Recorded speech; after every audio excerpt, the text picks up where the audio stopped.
Yeah, despite taking Fort Ticonderoga. Ticonga. Wow. Anyway. Yeah, Yeah. Fort T. Right. Fort T. Monocacy Audio LLC presents The Ascendant Project. The mission of the Ascendant Project is to explore the origin of political, philosophical, and spiritual positions in individuals. A contributor writes a 750-word essay and then gets interviewed. The purpose of the interview is to bring out other views and hopefully life experiences that sent the author down the path to the position expressed. It is not intended to be a forum for debate, but rather a project to better explore and understand the American experience. All opinions and views expressed, written or verbal, are not necessarily the opinion of the podcast nor Monocacy Audio LLC. They are also not intended to malign anyone or any organization. It is our hope that personal growth is the result, as well as a greater appreciation for new, unique, and differing points of view. Join us on this journey to ascend to a higher state of consciousness.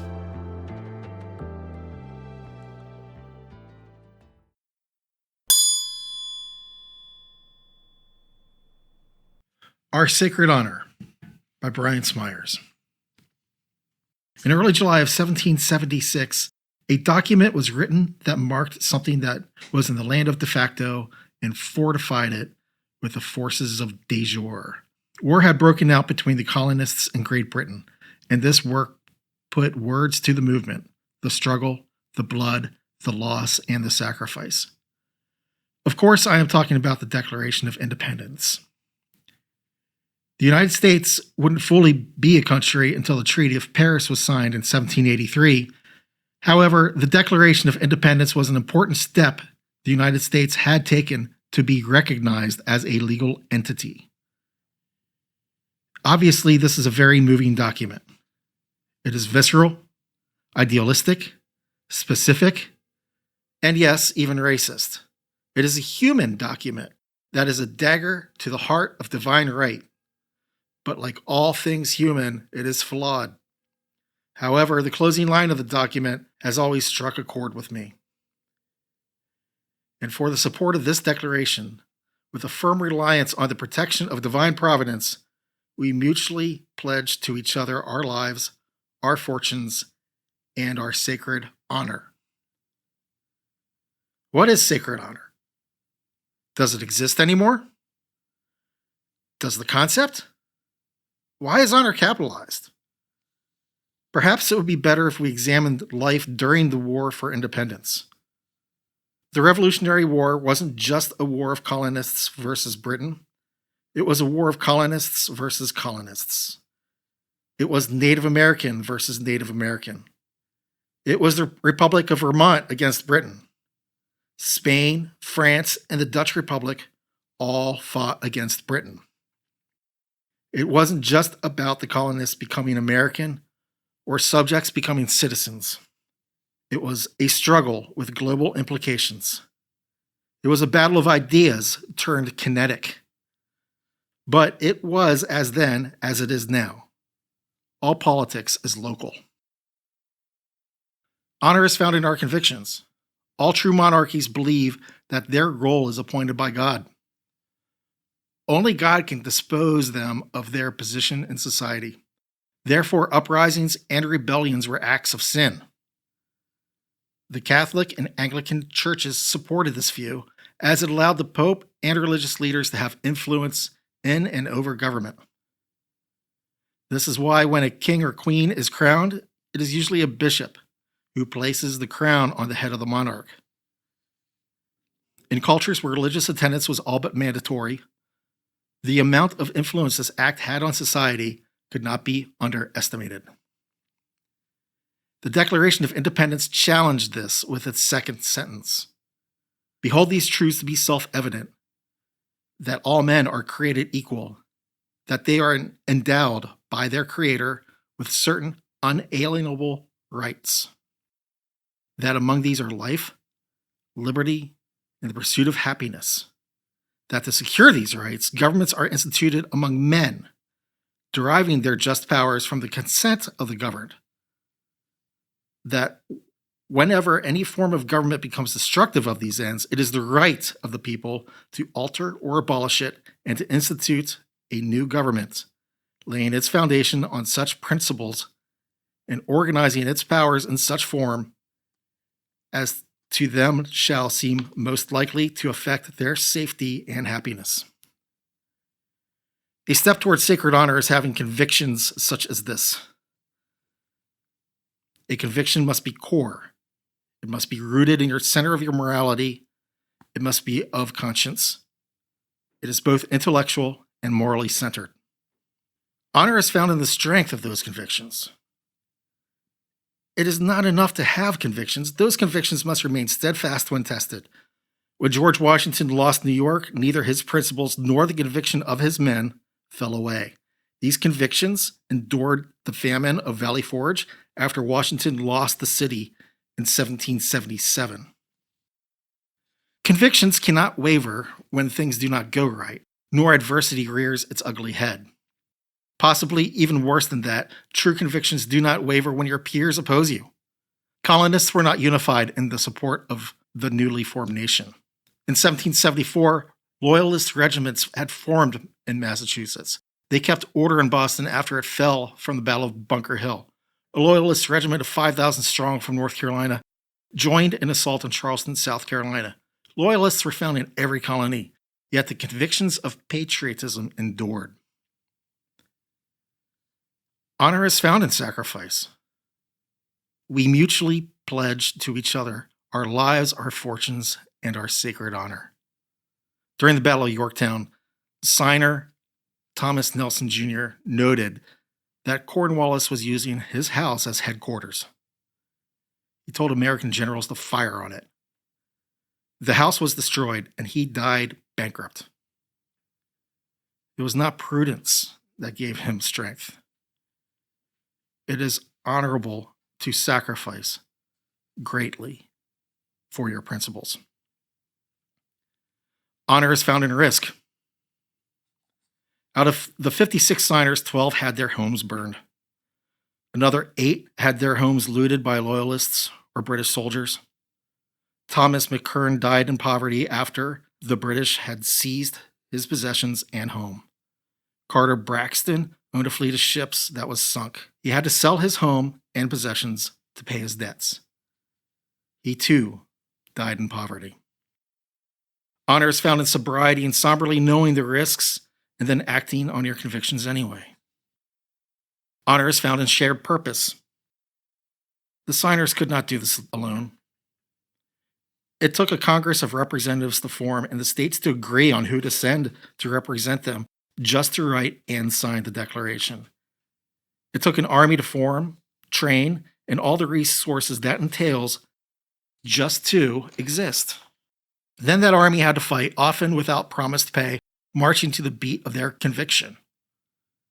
Allies from France and Spain had to be brought in. The people needed to act as one. With convictions of many people aligned, perseverance was gained, the war would be won. Honor was found in this unity.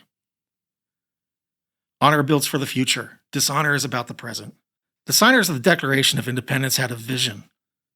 It was a vision that wasn't there just a year earlier. That vision was to create a new nation, one with liberty and equality amongst their social class. It would have been very easy for these men of wealth, property, and power to support King George III. Their position would have been maintained and defended. Although there still would not be rights for women or minorities, slavery would still exist, and Native American tribes would still be viewed as inferior, the seeds were sown that would spring a crop of egalitarianism and democracy.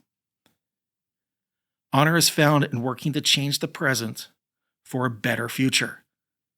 Dishonor is found in working to keep a privileged position because it is easy or for short-term gain. Honor is found in integrity. It could be said that honor is integrity to the extreme. Benedict Arnold is known for betraying the Patriot cause. Why did he do it? Financial reasons. His debts were large.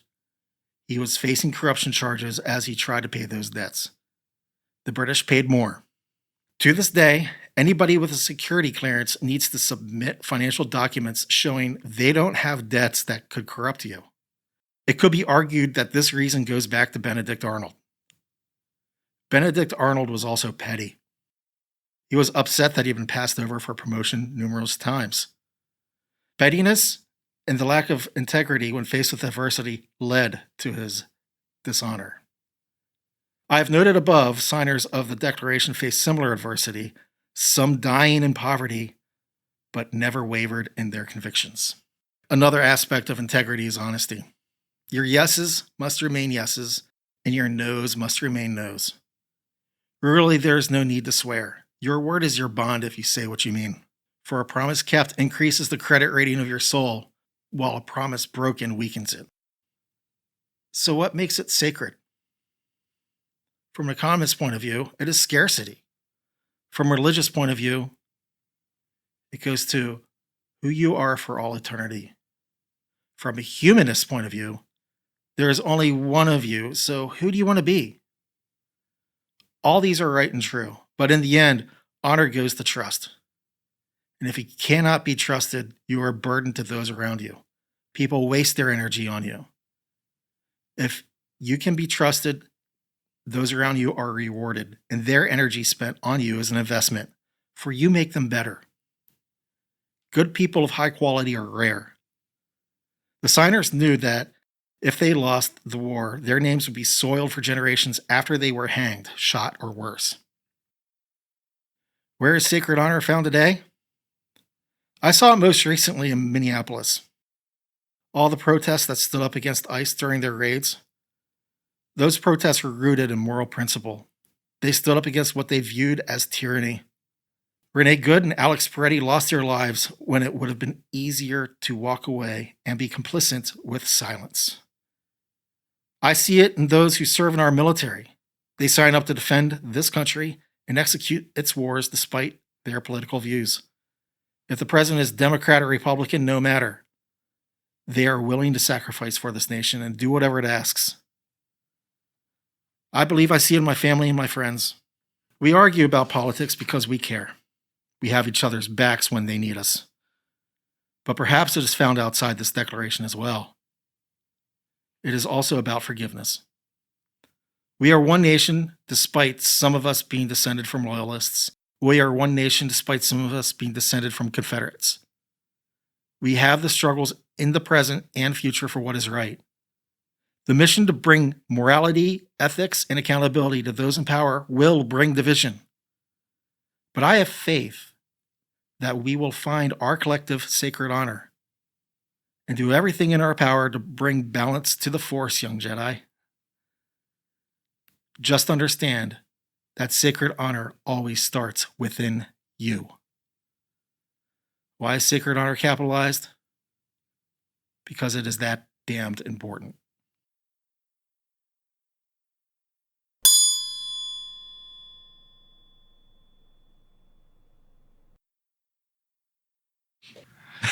Go ahead. Brian, we meet again. Mr. Knapp. How are you?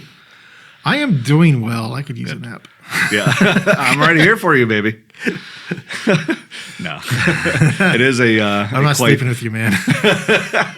That's fine. That's fine. It is kind of like one of those days, one of those weekends, really, because it is awfully rainy and We need it. Yes. I mean, we absolutely do. We absolutely need it. But yeah, it does give you headaches. It does make you sleepy. Right. But nonetheless, that's what we do. Yep. So. And yet, we are here. Yeah. Yeah. And we are brought together by our sacred honor. Really?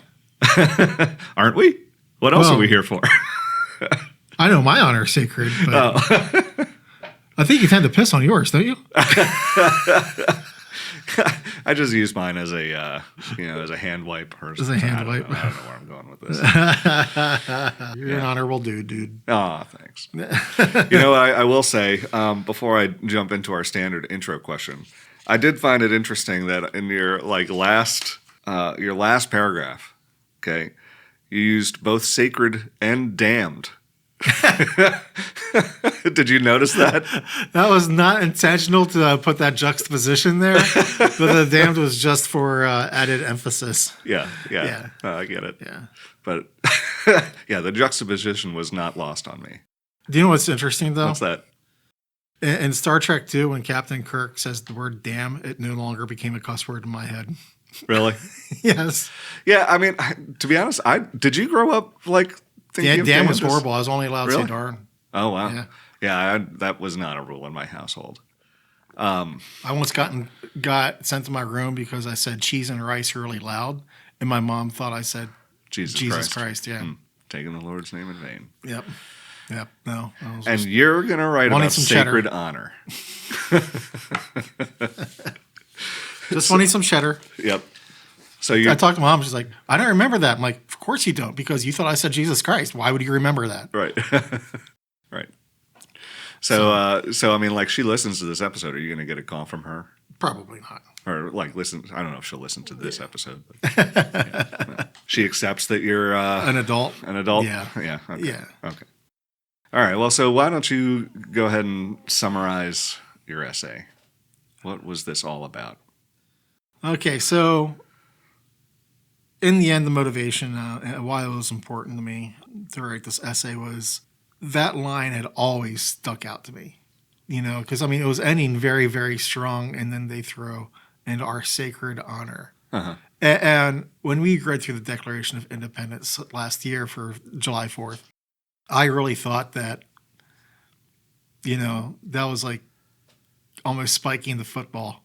It was like, or maybe running up the score. Right. It was just a very, very, very powerful thing that, you tend to remember.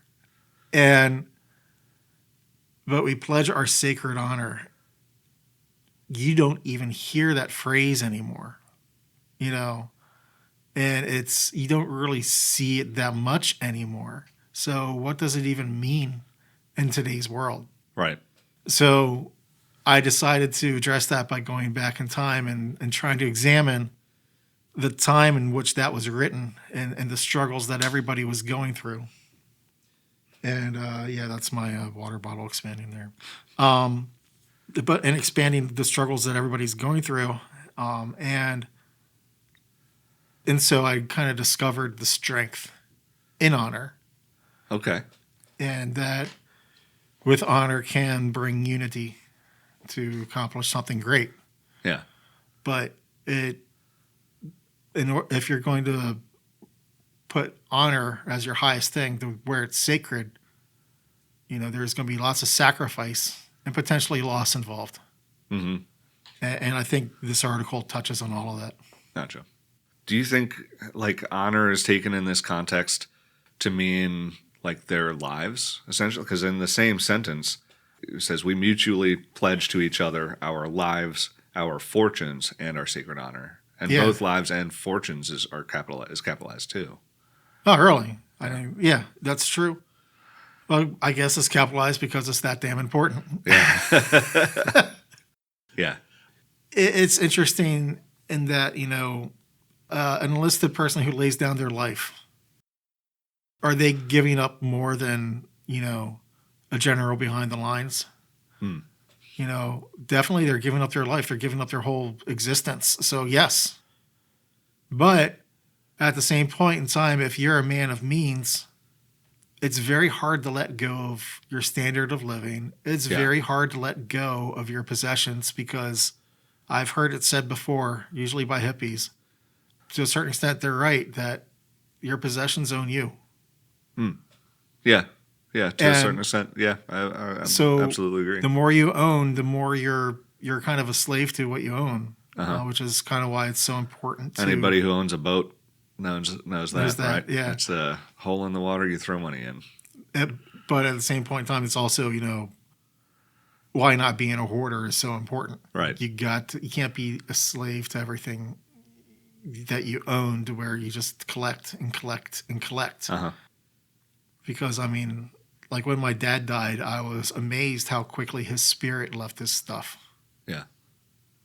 It was no longer my dad's, and therefore it was no longer special. So like the significance of it, the nostalgia, if you will, I guess, was kind of lost. Yeah, and you didn't even realize it was nostalgia. Yeah. You know. Right. But like his tools were just tools. Right. They were just rusted out tools, you know, within a day or two after he died. You know, his baseball cards, which I was so jealous of, which I would inherit, you know, they were no longer as mysterious or sacred or whatever. Right. You know, that was just gone. That aspect of those possessions were gone. Yeah. But when you own something, it's very hard to just give it up. Yeah. You know, they're very territorial, especially if you're coming from a family like my dad did, where he grew up without much. Yeah. So it was very hard for him to let go. But yeah. Interesting. Well, yeah, we'll definitely get into all of that. So, like, would you say that was like what inspired you then? Like, you've touched on a lot of different topics, a lot of things that I discovered in writing this that there's a lot that goes into honor. It isn't just honesty. It isn't just sacrifice. Yeah. It isn't just a common cause. It's all of the above combining to form a great steel. Yeah. You know, the sum of those is greater than forged. The parts. Yeah. Okay. That's, you know, I can get down with that. Get down. That's right. So, you know, I guess, you know, and I think you add in some excerpts from the Declaration in a couple different places. And then also, you know, talk about some of the history. And, you know, and yeah, like when we had our thank you, Ken Burns, for letting me know how much Spain contributed. Yeah, I know. I was like, what? Oh, Spain. And you had had Denmark in here, right? The Dutch Republic. The Dutch Republic. I'm sorry. Yeah. Okay. Yeah. But, you know, later in your essay, you talk about how the signers in particular, but patriots in general, had the war been lost and we remained colonies, then they would have been ridiculed and, you know, publicly ostracized. So I didn't really explore how they would have been dishonored if they had lost. Right. Yeah. It was really like a loss of the respect. Completely. Completely. So I didn't really get into the respect part of honor. There's so much that goes into honor. Absolutely, yeah. Or for that aspect, because of the convictions of the loyalists, I didn't dive into the convictions of the loyalists or their honor or dishonor. Right. Two opposing sides with honor, I guess, can wind up being very, entrenched, fault line, earthquake, whatever you want to call it. Well, and in reading your essay, I did, like, that kind of became a question for me. Like, how do you know when to give up such an entrenched position? I mean, that's as least as relevant today, quite honestly. To a certain extent, that's sort of addressed in the last paragraphs about forgiveness. The forgiveness obviously wasn't found in the Declaration of Independence for obvious reasons. You know, the war was really just a year old at that point, and the Declaration really helped people realize what the war was really about. Because what Lexington conquered, you know, they were just fighting back, but they didn't necessarily want to leave the British Empire. They still wanted to be subjects or whatnot. They were fighting for a voice at that point. Right. But within a year, you're like, fuck you. I'm taking my ball and I'm going home. And that's what this war is about. You know, get the hell out of my yard. Right. Yeah. So, yeah, I mean, it's interesting how very quickly the idea of nationhood actually began in the United States. So, but if you're a loyalist, how do you let go of that while still maintaining your honor. I guess in the end, you had to lose the war. You know, Yeah. and that isn't to say that there weren't dishonorable things that were done during the war, because there were. Right. There were plenty of houses burned and villages pillaged or whatnot. You know, to punish colonists or punish loyalists. I mean, patriots also did what would be some of what would be considered war crimes now too. I mean, it was a really, really, really nasty war. Once again, thank you, Ken Burns. Yeah. But Yeah, I know like the Geneva Conventions are often maligned by some, especially in the modern era. But codifying that and stating clearly and then incorporating those into how we fight battles and wage war, like I think that is especially important. Yeah. It didn't really exist then, but it was still, being an honorable person and not raping and pillaging, every town you come across, even though obviously that happens. The dangers of, romanticizing sacred honor, though, is that you tend to romanticize a war. Yeah. And you overlook all the dishonorable things that actually occurred during war. Right. Because, war is really nasty. Absolutely, yeah. I mean, talk to people about the Civil War, and you wind up, talking about how they treated each other differently then and all that crap. And here I am in Maryland knowing that, Frederick was ransomed for $100,000 after they burned Chambersburg to the ground because they didn't pay their ransom, and they being the Confederates, and I also know that in response to that, the decision for Sherman's March to the Sea occurred in Georgia, which, did the same thing on a much larger scale. Yeah. And retaliation. And, it's just, you can romanticize the Civil War, but in the end, it was also a really, really, really nasty war. Yeah. So, yeah. Yeah. Well, kind of changing gears a little bit, there was something in here that I definitely had not really thought about before, something you had pointed out. And I'll read it and then I'll That's why your beard is looking a little bit more red. Why is that? You had a new thought. Yeah. More gray, maybe? And more gray. Yeah. He said, all true monarchies believe that their rule is appointed by God. Only God can depose them of their position in society. Therefore, uprisings and rebellions were acts of sin. Yep. Which I hadn't really thought about much, with... That's the backing of the church right there. Yeah, right. Do you think that's part of the reason why we have, and fought so hard for a separation of church and state in this country? I think that definitely feeds into it. Because, Maryland was a Catholic colony. Right. And other colonies were Protestant colonies. Like Pennsylvania, I think, was Quaker. Yep. Massachusetts was Puritan. Right. So, you had a lot of competing views on religion to begin with. Right. So, and I often think of separation of church and state being established for that reason, because there was such a dichotomy and difference between the states. But I also think of it now, like with the statement, like, was this also to allow patriots to forgive themselves for their possibly, for sinning against King George? Yeah, very possibly. I could see that, as a means of conscience. Yeah. Yeah. But it just said flat out, nope, no, government comes from man. Yeah. Government does not come from an act of God. But it's interesting because, like, today you see a lot of religious people drifting towards authoritarianism. I mean, that's Christian nationalism right there. Mm-hmm. So, it's divine right is definitely a concept that's still with us today in a different form. It might not be as direct as monarchy. Sure, right. But I guess people see it enough to where, it's probably could be viewed as an element of the No Kings movement.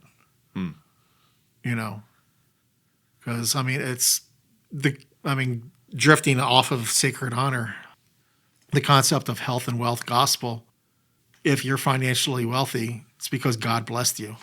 Therefore, poor people are not blessed by God. Right. And you're more divinely appointed than they are. Yeah, that your prosperity is determined by your, Yeah. your religious convictions, essentially. Yeah, and that's a very dangerous thing. Yeah. Because there's a dichotomy in that, because at the same point in time, a lot of salvation is like, when you throw like salvation mixing with that, it's like, yeah, you're building up crowns in heaven. You don't need it's okay to suffer here. Right. And so, this is I'm of two minds when it comes to Christianity. I was raised in it, so it'll always be part of me. But I also have problems in that given what I just said, and then you throw in if everything good comes from God and everything bad comes from the devil, you're going through your life as a victim without control or any real self-efficacy or responsibility for your life. Your locus of control is external. Right. And I just don't think that's a way to live. Right. Yeah. I just really don't think that's a way to live. When I decided to stop living that way, I became a lot happier. Mm-hmm. And the contradiction within me is, does that negate everything that I was raised about what it means to be a good Christian? And I think that's an open question for me, and one that I deal with every day. Yeah. So. Yeah. Well, so speaking of the different religions that existed within the colonies, and kind of continuing this discussion, I think another thing that's very relevant today, another concept, is just one of diversity. Yeah. And I know, our modern view of diversity is, very tightly tied to race. Yeah. But it really wasn't always that way. It shouldn't be that way, quite honestly. But, like Spain, France, the Dutch Republic, they all fought against Britain. Mm-hmm. And a lot of that was because so many colonies had... I'm going to have to double check that Dutch Republic. I know I had read that because I was like bringing up sources while I was reading this. Yeah. But Hessian soldiers, they fought with the British, not against them. So I need to research, where they came from, because I know they were German. So, right. But I don't know the political geography of Germany at that time. Were they a bunch of little independent states, or were they a simple thing? You know? But I still think I'm kind of ignorant ignorant of that point. Even if they didn't fight against Britain per se, I think just the fact that so many colonies could trace their national origin back to so many other countries. Oh yeah, having the diversity of people, diversity of national origin, if not other metrics, like really made it a global concern. I may be fumbling through my point, You're but fine. Yeah, but I think you understand. Yeah, definitely. We come from different sources, so therefore we got to live with each other, and we got to influence each other. Right, but also like the different aspects of honor. Right. Yeah. You see what I'm putting down there? Yeah. So I will always appreciate King Charles's burn.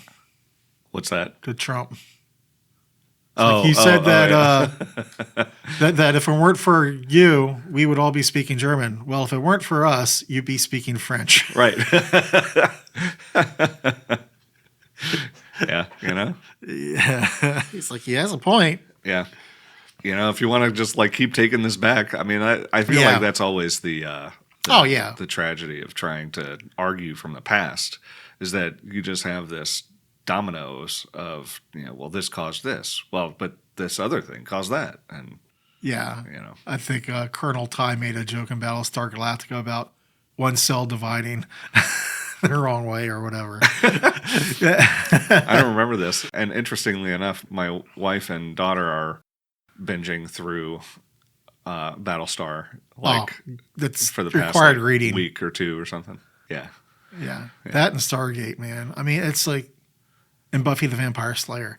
You get that trifecta. Uh-huh. You're going to be dealing. Buffy the Vampire Slayer did an incredible job of dealing with life problems and putting them into a demon that has to be fought. Right. It was such a great series to grow up with. It really prepares you for life in a huge metaphorical way. Same way with things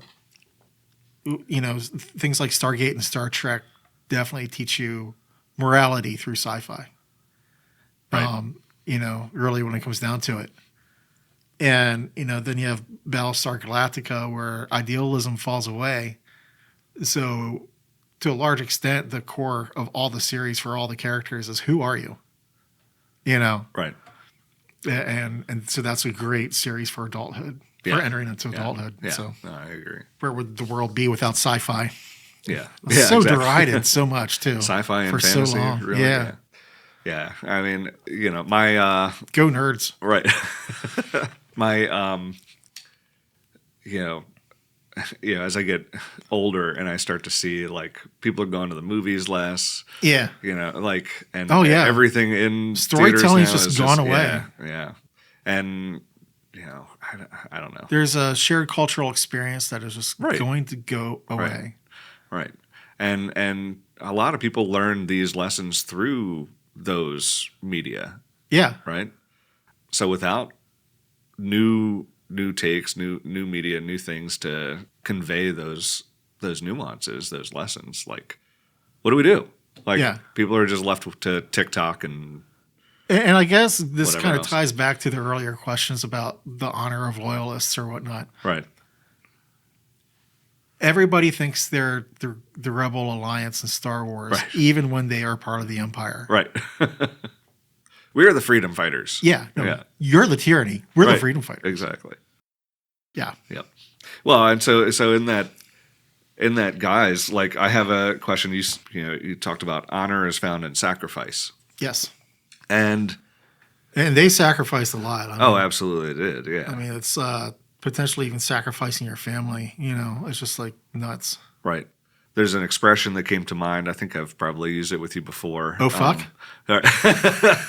Yeah. Oh, I've definitely used that one. But graveyards are filled with people who were right. Yeah. And you've said that before on the podcast, I think. Yeah.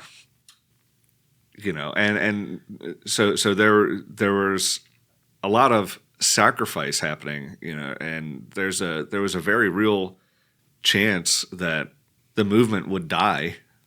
Yeah. Like literally and figuratively. I mean, and the thing is war is so horrible. Yeah. Really, it is. I mean, the people who fight them have nothing to do with the cause. Right. I mean, it is absolutely. They're giving up their lives. They're giving up their limbs. They're giving up their their quality of life should they survive. If they have PTSD or whatever. For what? Because of a political dispute between two leaders of two different nations. They couldn't get their shit together. Right. So there has to be blood. It's horrible. Yeah. Horrible. I mean, Absolutely. war should not happen because two people should be able to work out their differences a lot better than a couple 100,000 versus a couple 100,000. Right. You know? You would think. Yeah. So, kind of going forward in your essay, you started talking honor is found in shared purpose. Yeah. So, and the last sentence in that section is, honor was found in this unity. So I assume you mean like unity of purpose. Unity of purpose. What of like ideals? Unity to your unit. Working on a team, being a positive team member, and having that team work effectively. You don't necessarily have to be a leader. There are many different types of teams. There are egalitarian teams that are out there. Those definitely occur on shows and creative environments. There are teams with appointed leaders. Where you have the project manager or whatever. Mm-hmm. So there are different types of groups, different types of shared purpose that occurs in. So you talked about like unity. Oh boy, what are you doing with that cup there? No, I'm not. No, I was about to It's drink just it. the way you put it, like you like locked eyes with me, and So, I mean, would you sacrifice your family and your house, for your latest project at work?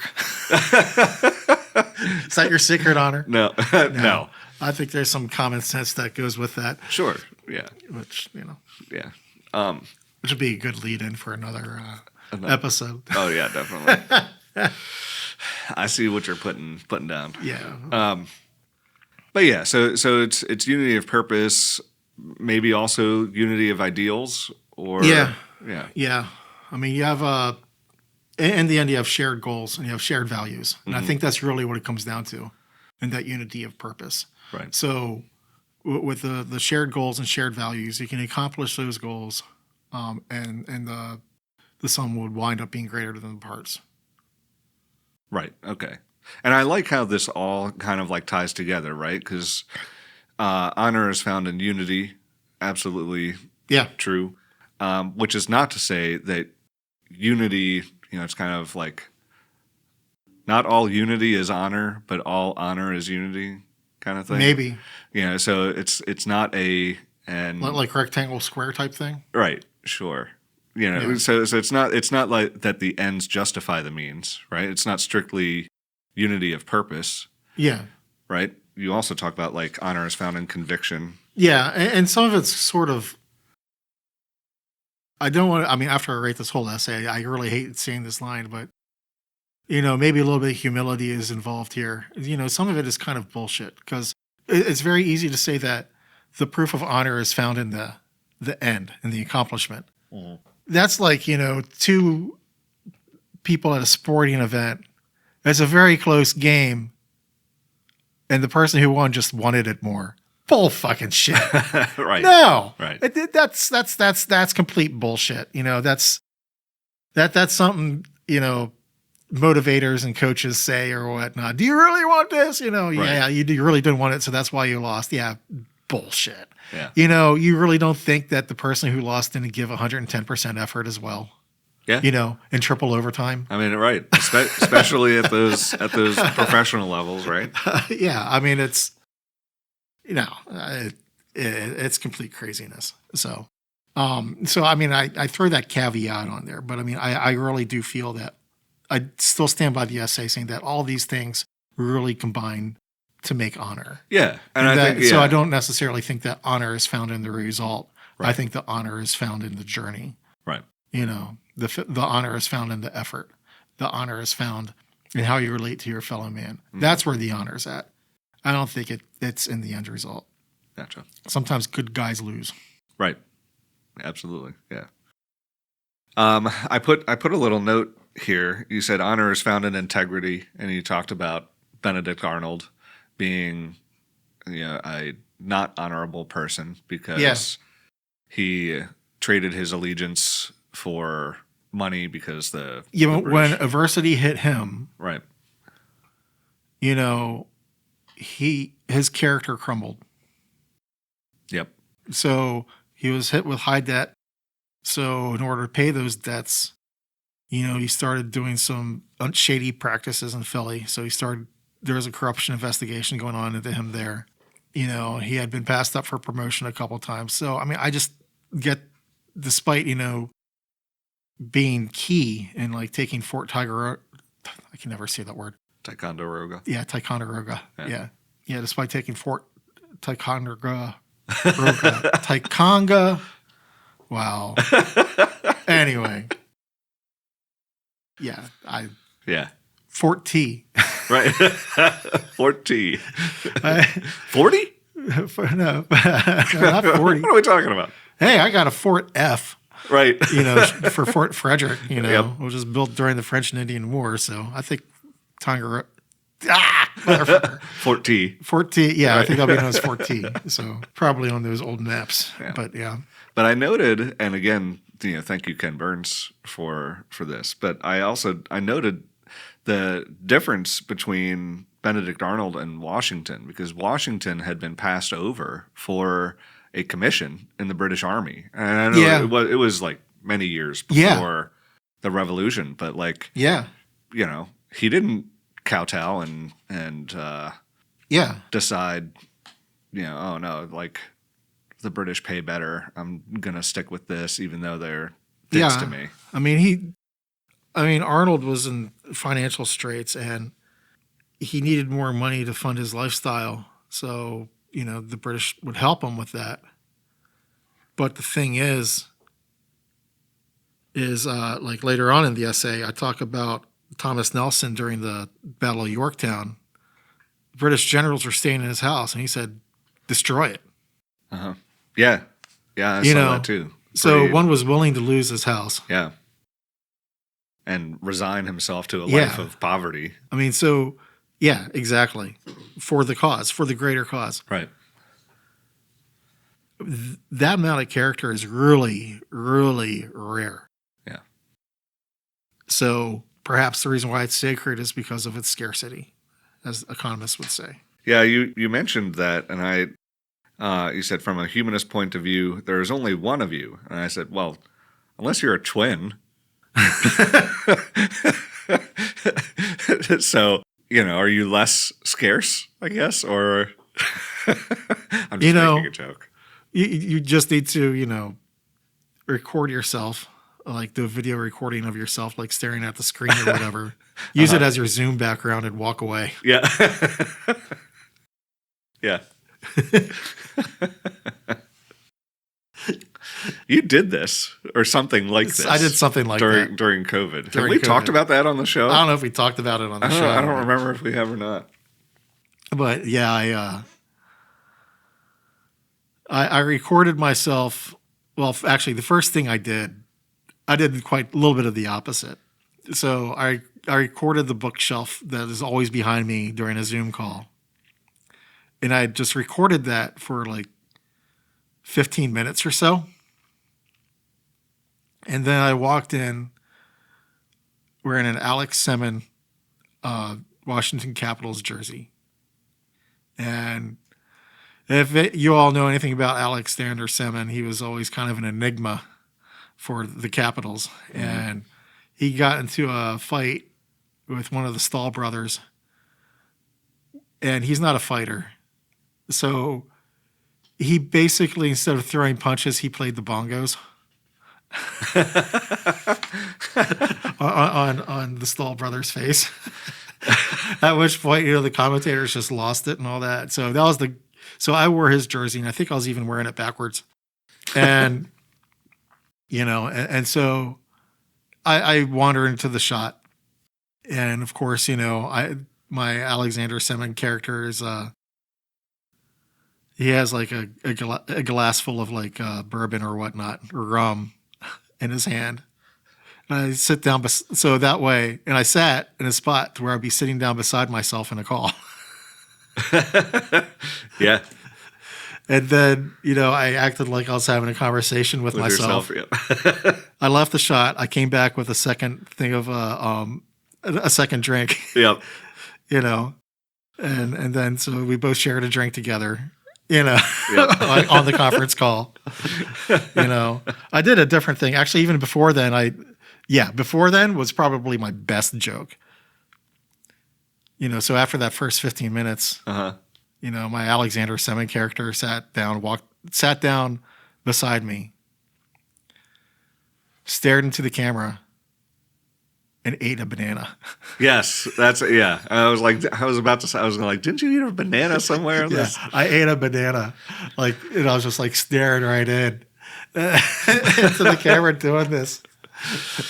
One of those things just to keep COVID. Oh, yeah, totally. Lighthearted. I was like, yeah. I was I miss those days. So tired of doing online training. I couldn't. Right. I needed a freaking break. So I was like, you know what? I'm going to sabotage the next conference call. That's what I'm going to do because I'm going insane. Yeah. So. Yeah. Good times. Yeah. Good times. Yeah. 2020. I think it was 2020. Yeah. 2020. Yeah. Yeah. Something like that. When all the lockdowns. So you kind of end the essay but I have faith that we will find our collective sacred honor and do everything in our power to bring balance to the Force, young Jedi. Yes. I'll forget about the very last part. I almost went with grasshopper. but but young Jedi, because I was talking about the Force, Right, yes. I mean, it's obligatory. It's totally obligatory. Anytime you're talking about the Force, you got to go with the Jedi reference. Right. But, I figured it was a good way to kind of bring it back from the land of the theoretical to at least the land of metaphor and fantasy. Yeah. So, yeah. How does one do everything in their power to, find our sacred honor? Are there things that you feel like you have had success with or tried, or? I think a large part of it, I am lucky in that I think it was because of my upbringing. I was able to, honor is always very important to me. Integrity is always very important to me. Yeah. And for people where those things weren't as important as a child, I think they probably have a harder way of grasping it. But at the same point in time, I forget which pope or when this occurred, but somebody, I think, asked the Pope, about atheists and good people. And it might have been a monk or whatever. And they said, those people don't need religion to know what is right and what is good. Right. I don't know. Because I cannot jump into another universe and experience myself in a different setting at the exact same time. And relive those years in that setting. I will never know. It'll be arrogant of me to know that I'd still turn out the same way with the strong sense of morality and the strong sense of ethics that are so important to me today. Yeah. If I had different parents, if I was raised in a different part of the country or a different part of the world.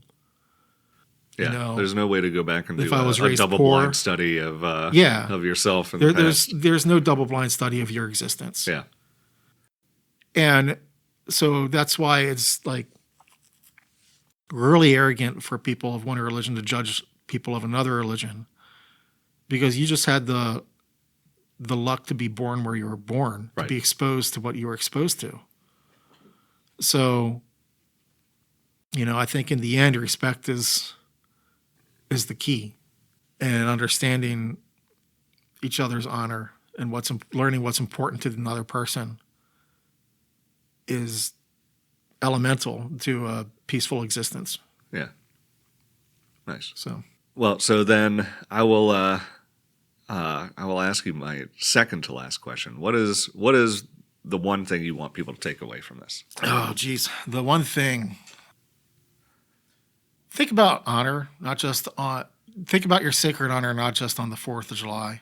Think about your sacred honor in your daily life and how you deal with other people and how you deal with moral situations, especially when things are getting hard. It is always very easy to try to short somebody, work the system to your favor, or do whatever so your life gets a little bit easier just for that moment. It's always easier to compromise in the moment than it is to remember who you are when things get tough, and remember who you are when nobody's looking. Right. Because when nobody's looking is who you are. You are not who you are when other people are in the room and are aware. Yeah. To a certain extent, a large part of life is your performance. But when nobody's around, who are you? Don't be afraid to get introspective. Don't be afraid to do things, that examine your own life, and don't be afraid to try to view you through somebody else's eyes. All these things are checks on your shield of honor, which could also have been a good title for the essay. Yeah. But, that's kind of what I would want to take away. Honor is not easy. Honor is tough. Yeah.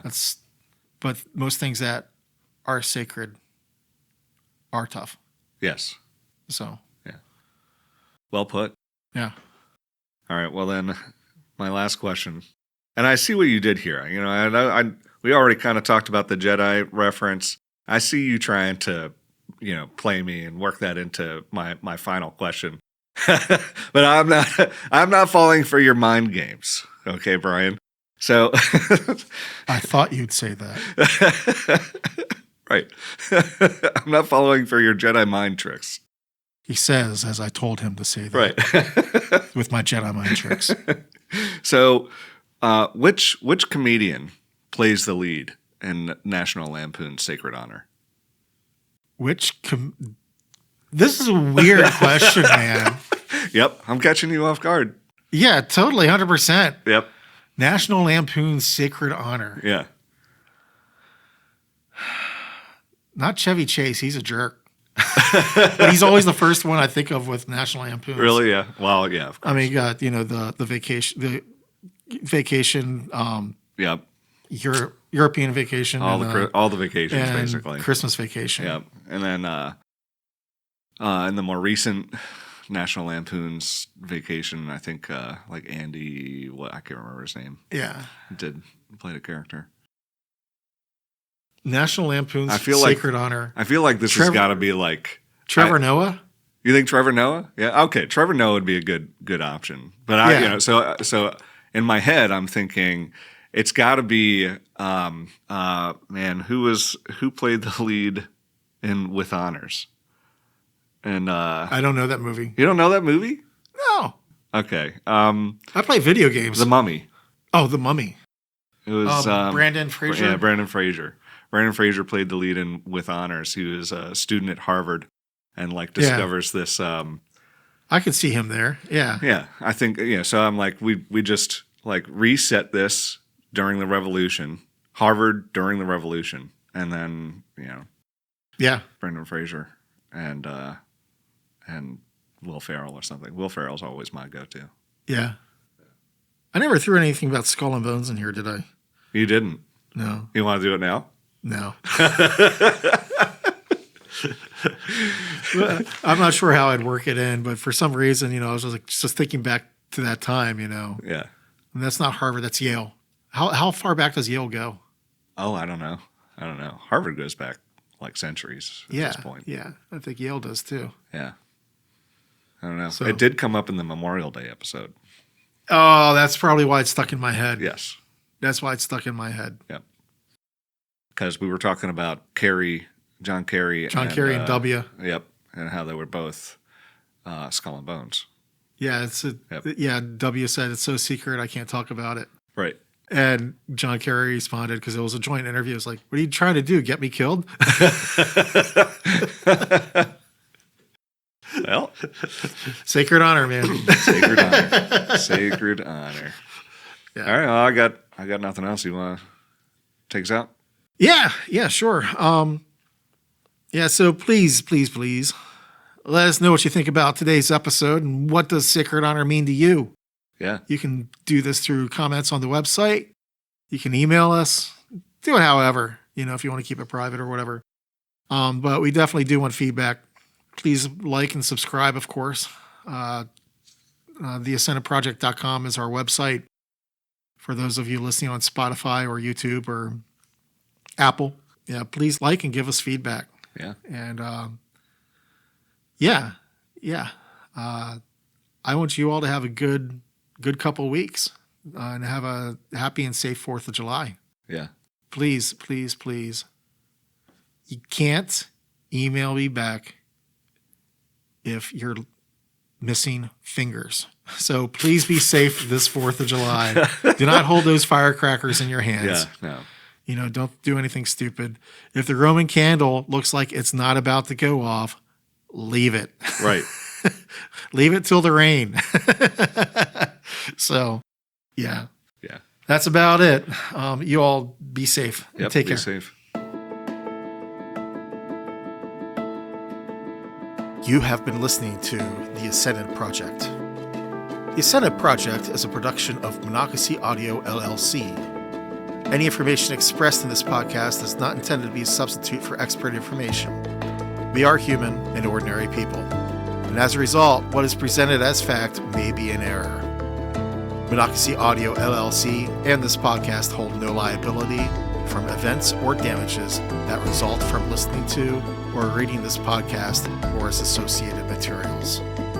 All articles, interviews, and sound files are copyright Monocracy Audio LLC with all rights reserved, except our awesome theme music is by Alexei Chitalin. His music can be found on pixabay.com as well as Spotify underneath the pseudonym Lexin Music. Thank you for listening and have a great day.